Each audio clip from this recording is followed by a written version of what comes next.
మెస్సేనందు ప్రియ సహోదరి సహోదరులకు ఒక మత ద్వేషకుడు ఉన్నాడు.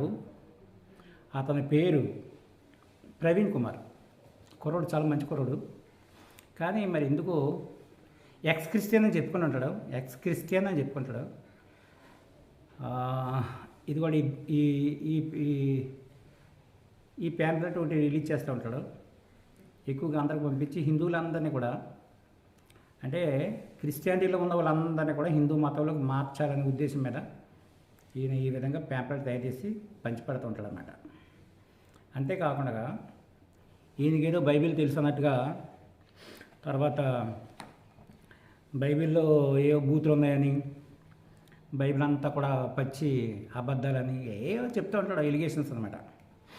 ఈ ఎలిగేషన్స్ చెప్పినప్పుడు ఇతని మీద ఆల్రెడీ నేను ఒక వీడియో చేసినట్టే గుర్తు నాకు. అయితే ఈ మధ్యకాలంలో కొంచెం పేటరేగిపోతున్నాడు. పేటరేగిపోయి యెషోవా మెస్సీయ దేవుడు కాదు, దేవుడు అన్నా కూడా అంట నరకానికి వెళ్తాడంట. అది బైబిలే చెప్తుందంట. పాస్టర్లు అందరినీ సవాల్ చేస్తూ ఉంటాడు. తర్వాత పాస్టర్లను ఏదో విధంగా అల్లరి చేసి పాస్టర్లని తప్పుడు వాళ్ళని ప్రూవ్ చేయడానికి, బైబిల్ తప్పని ప్రూవ్ చేయడానికి ఏదో రకరకాల ఇబ్బందులు పడుతుంటాడు అతను. ఆ నేపథ్యంలో నేను అడిగాను అనమాట.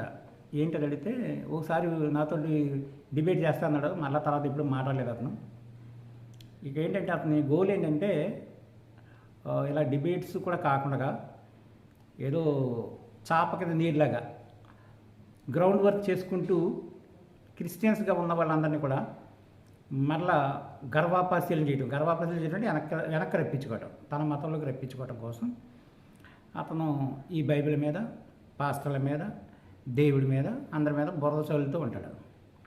ఇలాంటి పుస్తకాలు రాస్తూ ఉంటాడు. ఇలాంటి బుక్లెట్స్ పంచిపెడుతుంటాడు అన్నమాట. పాపం చాలామంది అమాయకులకి అర్థం కాక వీళ్ళేమంటారంటే ఈ బుక్లెట్స్ చదువుకుని పాస్టర్ని ప్రశ్నిద్దామని చూస్తుంటారు. నేను ఆంధ్ర తెలంగాణ తిరుగుతుంటాను, తరచుగా తిరుగుతుంటాను.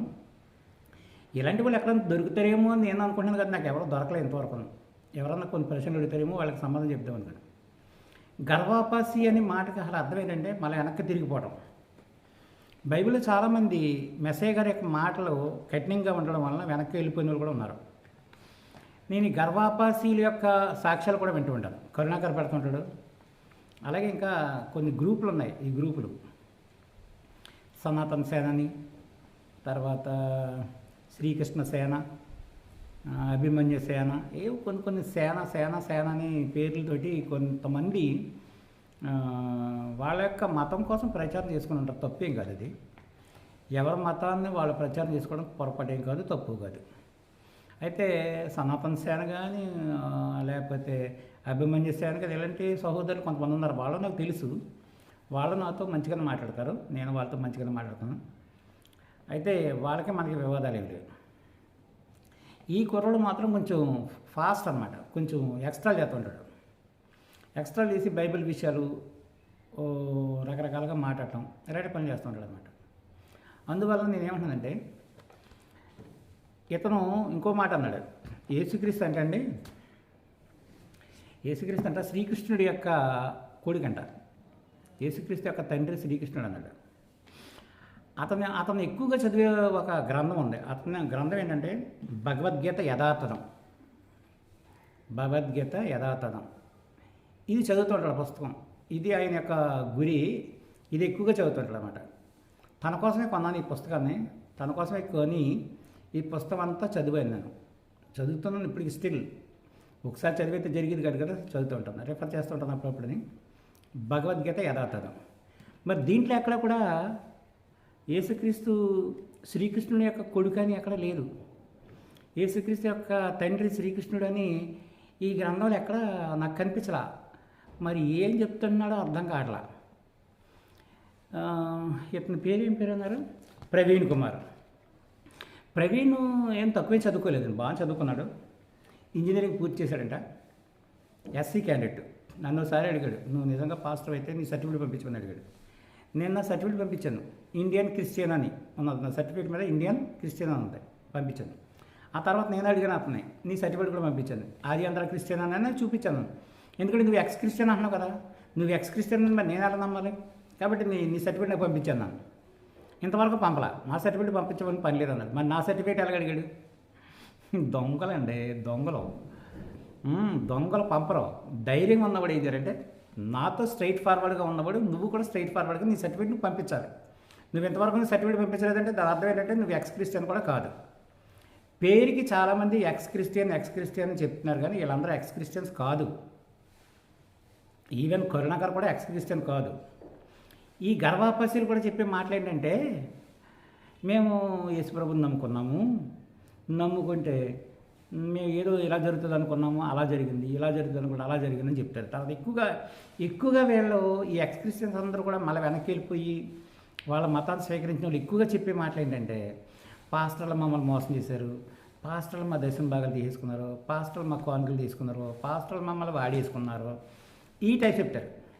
చూడండి సార్, ప్రవీణ్ కుమార్ గారు, నేను మీకు చెప్పే మాట ఏంటంటే, నేను క్రైస్తవ కుటుంబంలో పుట్టాను. నాకు చిన్నప్పటి నుంచి కూడా పాస్టర్లు అంటే అసహ్యం. ఎందుకంటే మీరు చెప్పేవి కొన్ని విషయాలు నిజం తప్ప అన్నీ నిజం కాదు. పాస్టర్లను నేను కూడా చిన్నప్పటి నుంచి పరిశీలన చేస్తూ ఉండేవాడు.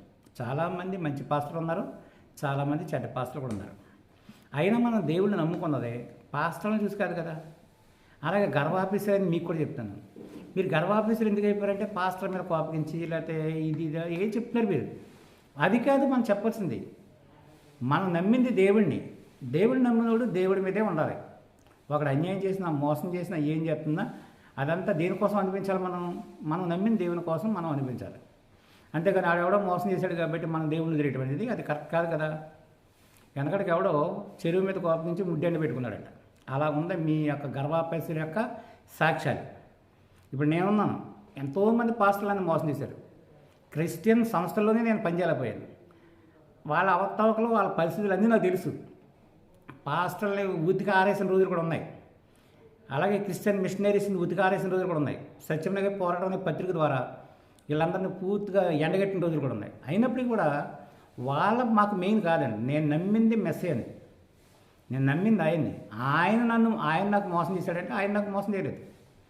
ఆయన నన్ను వాడుకుని వదిలేశాడంటే వాడుకుని వదిలేయలేదు.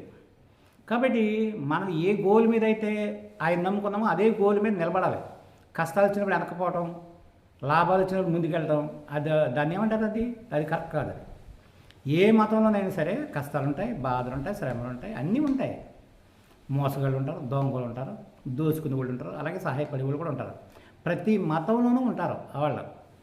ఈ ఒక్క క్రిస్టియన్ మతంలోనే కాదండి, అన్ని మతాల్లోనూ మంచోళ్ళు ఉన్నారు, చెడ్డోళ్ళు ఉన్నారు. కాబట్టి ఇప్పుడు ఈ గ్రంథం చదవమన్నావు, ఈ గ్రంథం నేను కొనుక్కొని చదువుతున్నాను. ఈ గ్రంథం మీద నేను ఇంతవరకు ఏ విధమైన రాంగ్ కామెంట్ చేయలేదు. దీంట్లో తప్పులనేది కానీ లేదా ఇంకోటని కానీ నేను ఇంతవరకు ఈ గ్రంథం మీద నేను కామెంట్ చేయలేదు. కానీ నువ్వు గ్రంథం మీద కామెంట్ చేస్తున్నావు, దేవుడి మీద కామెంట్ చేస్తున్నావు, దేవుడిని నమ్ముకున్న వాళ్ళ మీద కామెంట్ చేస్తున్నావు. పోనీ ఎవడో పాస్టర్ మోసం చేశాడని వాడినంటే బాగుండు. పాస్టర్లు అందరూ ఇంతే మొత్తం అని చెప్పి మొత్తం అందరికీ ఒకటే ట్రీట్మెంట్ చేస్తున్నావు. అది ఎంతవరకు కరెక్ట్? నేను ప్రూవ్ చేస్తాను.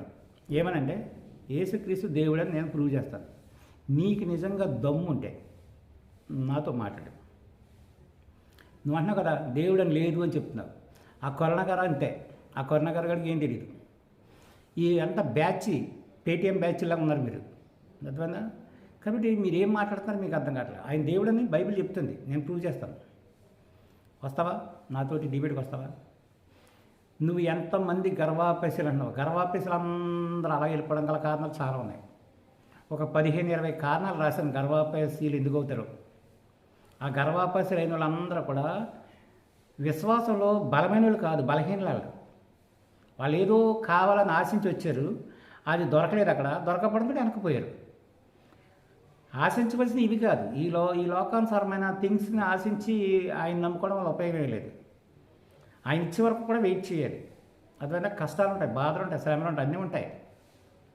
కాబట్టి ఆ బాధలు తట్టుకోలేక వెనక్కి వెళ్ళిపోయిన వాళ్ళందరూ నిజమైన వాళ్ళు కాదు, అర్థమవుతుందా? అలా చాలామంది వెళ్ళిపోయారు. మెస్సే కాలంలో కూడా మెస్సే గారికి మొత్తం 82 శిష్యులు ఉండేవారు. 70 మంది వెనక్కి వెళ్ళిపోయి మళ్ళీ ఎప్పుడు ఆయన వెంబడించలేదు ఉంది బైబిల్లో. యోహాను సువార్త 6 అధ్యాయం చదువు. ఎందుకంటే ఆయన ఒక కఠినమైన మాట చెప్పినప్పుడు వాళ్ళు వెనక్కి వెళ్ళిపోయి మళ్ళీ ఎప్పుడు కూడా ఆయన్ని వెంబడించలేదంట. లైఫ్లో మళ్ళీ వాళ్ళు ఎప్పుడు వెంబడించలేదంట. అలాగే గర్వాపరిశీలు అందరూ అంతే. వాళ్ళు ఏదో కావాలని ఊహించుకొని వచ్చారు, అది అక్కడ దొరకలేదు కాబట్టి వెళ్ళిపోయారు. మంచిదే, తప్పేముంది. కానీ కొంతమంది ఉన్నారు, మీరు కూడా పోతే పొండి అన్నాడు ఆయన. మీరు కూడా పోతే పొండి అంటే మేము ఎక్కడికి వెళ్ళమయ్యా, నిత్య జీవకు మాటలు కలవడివి, మేము నిన్ను వదిలిపెట్టి ఎక్కడికి వెళ్తాం అన్నారు. అంటే వాళ్ళు వచ్చింది ఓన్లీ నిత్య జీవం పొందడానికి, వీళ్ళు వచ్చింది కేవలం లాభ సాధనాలు పొందడానికి. అర్థమైందా? గర్వాపేసీలు అంటే ఇప్పుడు అర్థమైందా నీకు? కాబట్టి ప్రవీణ్ కుమార్, నీకు నేను చెప్పేది ఏంటంటే పాస్టర్లందరి మీద సవాల్ నీకు. నువ్వేదో షార్ట్ ఫిల్మ్స్ తీస్తున్నావు, వీడియోలు తీస్తున్నావు, పాస్టర్లందరూ వ్యభిచారులు గాను దొంగలు గాను కొంతమంది పాస్టర్లు ఉన్నారు. అర్థమైందా? నేనే రాశాను ఒక పత్రిక, పాస్టర్లను నమ్మి పాతాళానికి పోకండి, నా వెబ్సైట్లో ఉంది, నెతుక్కుంటే దాంట్లో 300 మంది పాస్టర్లు, 300 క్యారెక్టర్స్ పాస్టర్స్లో ఉన్న గుణలక్షణాలు, తప్పుడు లక్షణాల గురించి నేనే రాశాను. ఏం చేద్దంటే పాస్టర్స్ మీద నేను చేసినంత రీసెర్చ్ నువ్వు చేసలే. ఏం చేద్దంటే పాస్టర్లతో నాకున్నంత అనుబంధం నీకు లేదు. నువ్వేదో పైకి సొలుగోలు చెప్తున్నావు తప్ప ఏ పాస్టర్ ఎలాంటి వాడు, ఎంతమంది పాస్టర్లు ఉన్నారో, వ్యభిచార పాస్టర్లు, దొంగ పాస్టర్లు, తాగుబోతు పాస్టర్లు, రాజకీయ పాస్టర్లు, ఇలాగా బైబిల్లో రెఫరెన్స్తో సహా మొత్తం పాస్టర్ల లిస్ట్ అంతా దాంట్లో రాశాను. పాస్టర్లను నమ్మి నరకానికి పోకండి నా వెబ్సైట్లో ఉంటాయి, చూడు ఒకసారి. అదేనా నేను గోపి గారికి ఇలా కొంతమంది కూడా పంపించాను. పాస్టర్లు అంటే అందరిని అనకండి, అందరిని తిట్టకండి, అలాగే దేవుడిని కూడా తిట్టకండి. మా దేవుడి సంగతి నీకు సరిగ్గా తెలియదు, సైకో గీకు అన్నావు. నీలాంటి వాళ్ళకి నిజంగా సైకో అయినా లేకపోయి ఇచ్చాడనుకో మళ్ళీ గోప గుయ్యమని పోతుంది. మరి అర్థమవుతుందా? నిజంటే అపోస్తలుడైన సౌలు కూడా నీకులాగే చాలా డ్యాన్సులు కట్టాడు. కట్టగా దమస్కు రోడ్లో లేకపోయి ఇచ్చాడు. ఇచ్చేసరికి నేల అంటేసి 3 రోజులు గుడ్డోడు అయిపోయి ఎవడన్నా పట్టుకుని నన్ను నడిపిస్తా బాగున్నది లెక్కొచ్చాడు. ఆ తర్వాత మళ్ళీ ఆయనే దేవుడని చెప్పి ప్రకటన చేసుకొచ్చాడు. నీకు కానీ కరుణగారికి కానీ ఇంకా ఉన్నారు కొంతమంది బ్యాచ్, అదన్నా ఇచ్చిపోతున్నారు మీరు. సరిగ్గా లాగిపెట్టుడు ఇచ్చాడనుకో అప్పుడు ఉంటుంది మరి నీకు. అంతవరకు తెచ్చుకోకు. ఆయన చాలా ప్రమాదం, ఆయన ఎంత మంచివాడు అంత ప్రమాదం. నేను అనుభవపూర్వకంగా చెప్తున్నాను నీకు. నీ మతం గురించి చెప్పుకో. నువ్వు ఏవో విషయాలు అడిగావు కాబట్టి అప్పుడు శ్రీకృష్ణుడి గురించి నువ్వు చెప్తావు కాబట్టి అని చెప్పి నేను శ్రీకృష్ణుడి గురించి కొన్ని బుక్స్ కూడా కొని తెచ్చుకున్నాను, చదువుతున్నాను. ఇవన్నీ నీకు చూడు, శ్రీకృష్ణుడు దేవుడా భగవంతుడా, దేవుడు అంటే ఏంటి, భగవంతుడు అంటే ఏంటి, అర్థమైనా? నీ మతం గురించి నిజంగా నాకేం తెలియదు, కానీ అప్పుడప్పుడు సరదాగా చదువుతున్నాను. ద్వేషంతో కాదు, లేక తప్పులు పట్టుకోవాలని చదవట్లా, మంచిగా చదువుతున్నాను. ఏం చేద్దాం, నేను కూడా మరి ఈ దేశంలో పుట్టాను కాబట్టి, ఈ దేశంలో దేవుళ్ళు వేయలే కాబట్టి ఈ దేవుళ్ళ గురించి కూడా తెలుసుకోవాలనే ఉద్దేశం మీద మంచి అభిప్రాయంతో బుక్స్ తెచ్చుకుని చదువుకో. నేనే కొని తెచ్చుకుని చదువుతున్నాను. ఇది చూడు, మహాభారతం చిన్న బుక్స్ కొనుక్కు తెచ్చుకున్నాను. ఎందుకంటే ఇవి చదవాలని, అసలు ఏముందో చూద్దామని. అదొందా అంతేకాదు, విమర్శించడం కాదు, విమర్శించమని పని లేదు. అలాగే బైబిల్ కూడా, బైబిల్లో కనీసం 10 మంచి ఉన్నాయి అని అడుగుతున్నావు. 10 బోల్డ్ అని ఉన్నాయి, చాలా మంచిగా ఉన్నాయి. అదొందా బైబిల్ మంచి ఉంది, చెడు ఉంది. చెడు ఏంటి, చెడు ప్రజలు చేసిన చెడు గురించి రాశాడు ఎంత తప్ప దేవుడు చెడు చేయమని ఎక్కడ చెప్పలేదు. తర్వాత ఇంకోటి ఏంటంటే, నువ్వు తరచుగా సవాల్ చేస్తున్న విషయం ఏంటంటే యేసుక్రీస్తు దేవుడు కాదని నేను రుజువు చేస్తాను అన్నావు. నువ్వు కాదు కదా, నీ తాత ఎవడ కూడా రుజువు చేయలేడు. నీకు నిజంగా దమ్ము ఉంటే నాతో పెట్టుకో, నువ్వు లైవ్ డిబేట్ అయినా పర్లా, లేదా పబ్లిక్ డిబేట్ అయినా పర్వాలా, పెట్టుకుని ఆయన దేవుడు కాదని ప్రూవ్ చేయి. నువ్వు చేయలేవు, నేను చేస్తాను ఆయన దేవుడని, ఓకేనా?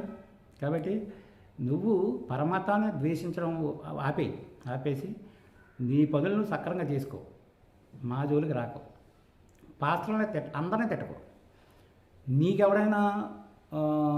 నీకెవడైనా హాని చేసినోడు ఉన్నాడా, నీకెవడైనా చెడు చేసినోడు ఉన్నాడా, ఆని తిట్టు, తప్పేం కాదు.